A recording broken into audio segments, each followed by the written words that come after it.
আর 1 minute আছে, দৌড় দেন।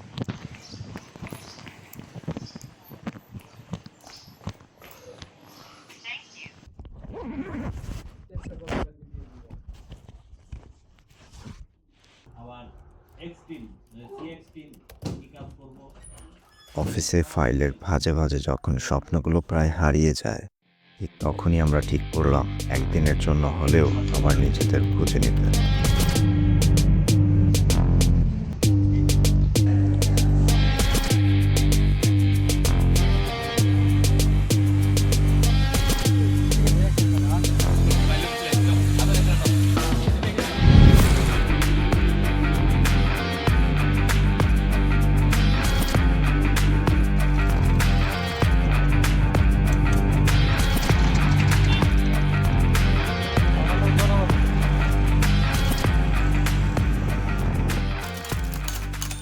নীলাদ্রির এই জায়গাটা এতটা প্রাকৃতিক সৌন্দর্যে ভরপুর, যেটা এখানে না আসলে আসলে বলাটা খুবই কঠিন।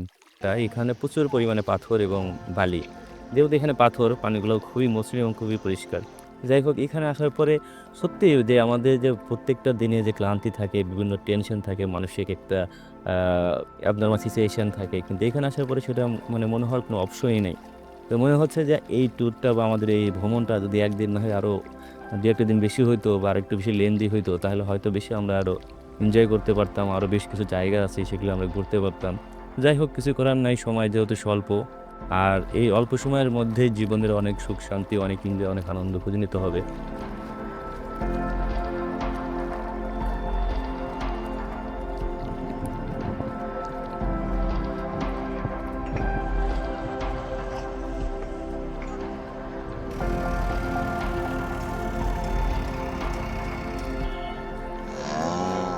পাহাড়ের উপরে অনেক কিছুই দেখা যাচ্ছে, অনেক বড় বড় গাড়ি, বড় বড় পাথর নিয়ে নামতেছে। সুন্দর একটা পরিবেশ। সব মিলায়ে জিনিসটা আমার কাছে খুব ভালো লাগছে। সুনামগঞ্জের অনেক সুনাম শুনছি, আসলে অনেক সুনাম প্রিয় একটা জায়গা। আশেপাশে আরও সিলেটে অনেক পর্যটন কেন্দ্র আছে। আমরা ইনশাল্লাহ আশা করি আরও অনেক জায়গায় ট্যুর দেবো। মানে টোটাল যে ফিলিংসটা নিয়ে যে আমরা রওনা দিয়েছিলাম, এই ফিলিংসটা কিন্তু নাই। হ্যাঁ, ফিলিংসটা কিন্তু ছিল না। এরপরে যখন ফার্স্ট আসলে আমরা নামলাম, এটা হচ্ছে কোন জায়গায় নামলাম আমরা, স্ট্যান্ডে নামার পরে যখন আমরা সিএনজি নিয়ে যখন আসলে আমরা লেকে আসলাম, তখন আমাদের মোটামুটি একটা ফিলিংস কাজ করা শুরু করলো যে না, আমরা মনে হয় একটা জায়গাতে আসছি। ঠিক আছে, এরপরে যখন আমরা বোট দিয়ে ওই লেকটা, ছোটো লেকটা পার হলাম, পার হওয়ার পরে যখন এইখানে আসলাম, এইখানে আসার পরে মোটামুটি আমাদের মনে হচ্ছে না আমরা ফুলফিল একটা ভালো একটা জায়গায় আসছি। মানে যে ভিউটা, এটা আসলে অসাম। কারণ এই ধরনের প্রাকৃতিক পরিবেশে আসলে কি হয়, নিজের মনটা অনেকটা বড় বিস্তৃত হয়, ব্রাইট হয়।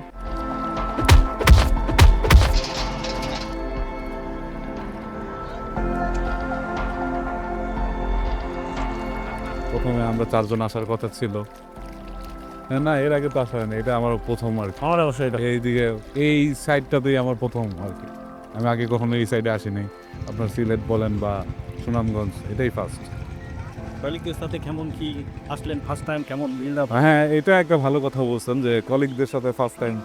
ঠিক আছে, আমি কখনো কলিগদের সাথে কোথাও ট্যুরে বলেন বা কোথাও যাওয়া হয়নি। হয়তো আমি ছোটোখাটো দাওয়াতে গেছি, বা কলিগদের সাথেই প্রথম।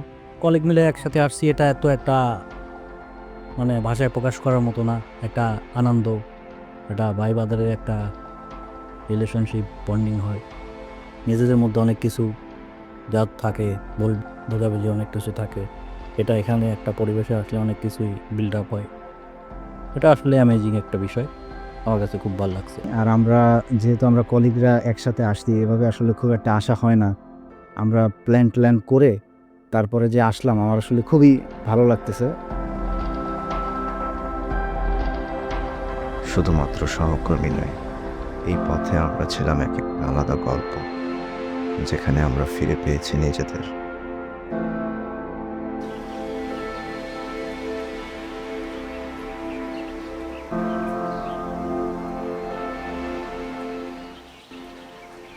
আমাদের নবী রাসূল সাল্লাল্লাহু আলাইহি সাল্লাম বলেছেন, যদি জ্ঞান আহরণ করতে চাও তাহলে শুধু 3 দেশে যাও, অর্থাৎ ভ্রমণ করো।